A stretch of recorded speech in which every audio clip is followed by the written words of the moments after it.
Si tu gardes le ventre gonflé et que tu te sens plus lourde alors que tu manges mieux qu'avant, tu bouges un petit peu plus, c'est certainement pas ton alimentation, mais c'est peut-être ton muscle.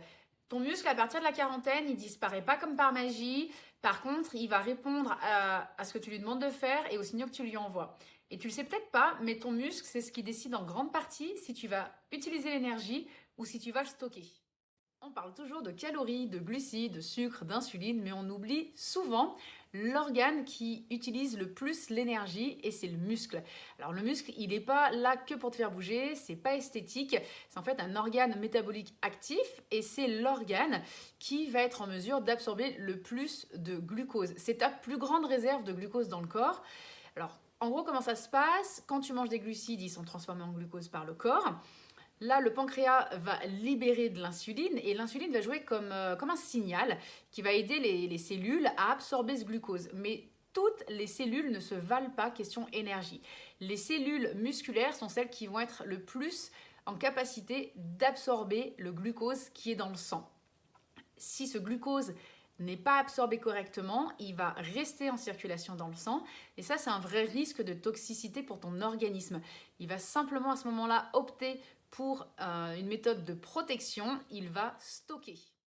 Donc une fois que tu as le glucose qui circule dans le sang, il va pouvoir être soit utilisé immédiatement, soit être stocké par ton muscle, donc sous forme de glycogène. En gros, c'est ta réserve d'énergie pour le muscle quand il en a besoin, ou alors transformé parce que tu ne l'utilises pas, parce que tu n'en as pas besoin et il va être stocké. Donc en fait, tu vas fabriquer du gras parce que tu as trop de glucose dans le sang. Et c'est là que le muscle joue un rôle vraiment crucial parce que plus tu vas solliciter régulièrement tes muscles, plus tu vas vider les réserves. Et donc, à tes prochains repas, le muscle sera en mesure d'absorber le glucose pour pouvoir recharger les réserves. Par contre, si ton muscle est peu sollicité, les réserves de glycogène, elles restent pleines. Donc, pendant ton prochain repas, le muscle n'a pas besoin de se recharger. Il ne va donc pas absorber le glucose qui va rester en circulation. Si tes cellules elles ne sont pas en mesure de l'absorber, on l'a déjà vu dans d'autres vidéos, parce qu'elles sont stressées, fatiguées ou déjà sursollicitées, pour éviter que le glucose reste dans le sang, parce que ça c'est un vrai risque pour ton organisme, un risque de toxicité, ton corps il va simplement opter pour une solution de protection, le stockage. Alors quand tu contractes tes muscles, tu vas activer des transporteurs qu'on appelle les GLUT4. En gros, ce sont des petites portes qui laissent entrer le glucose dans les cellules musculaires.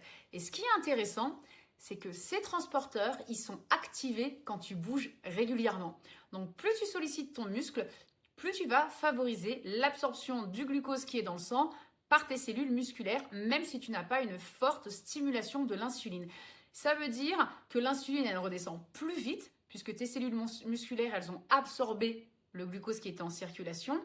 Et c'est à ce moment-là que le corps il va commencer à utiliser ses réserves et que toi, tu vas commencer à déstocker. Alors, pas besoin de retenir le nom de ces transporteurs, donc les GLUT4. Par contre, retiens qu'un muscle sollicité et stimulé régulièrement va t'aider à réguler le glucose, donc le sucre dans le sang, et que toi, tu vas aussi commencer à déstocker et donc à aller perdre du gras. À la quarantaine, on va avoir plusieurs changements dans notre corps et entre autres au niveau de nos hormones, on va par exemple avoir une diminution de nos oestrogènes, on peut être aussi plus sensible au stress, avoir un sommeil qui est moins récupérateur et surtout on va avoir une diminution de notre masse musculaire. Et ça veut dire que nos cellules musculaires, elles vont perdre de leur capacité aussi à absorber le glucose qui circule dans le sang. Moins de muscles, moins d'énergie absorbée.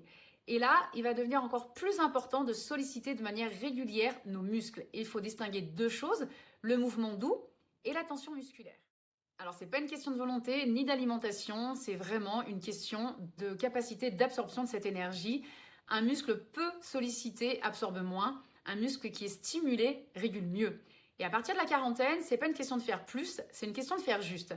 Alors maintenant, si tu veux comprendre comment relancer naturellement cette mécanique, je t'ai fait un guide complet, il est gratuit. Tu as le lien qui est en descriptif et en commentaire. Et si tu veux aller plus loin, je t'invite à demander ton accès gratuit à la masterclass et on assemble toutes les pièces du puzzle. Donc le muscle, l'alimentation, le sommeil, le cortisol pour comprendre le déstockage, le poids, l'énergie. Bref, comprendre comment fonctionne tout le système. Tu as également le lien qui est en descriptif et en commentaire. Si cette vidéo t'a intéressé, si tu apprends des choses, je t'invite vraiment à mettre un pouce, à t'abonner et puis à mettre un commentaire bienveillant sur les sujets qui t'intéressent ou que tu aimerais retrouver sur la chaîne. Ça m'aide pour les prochaines créations de vidéos.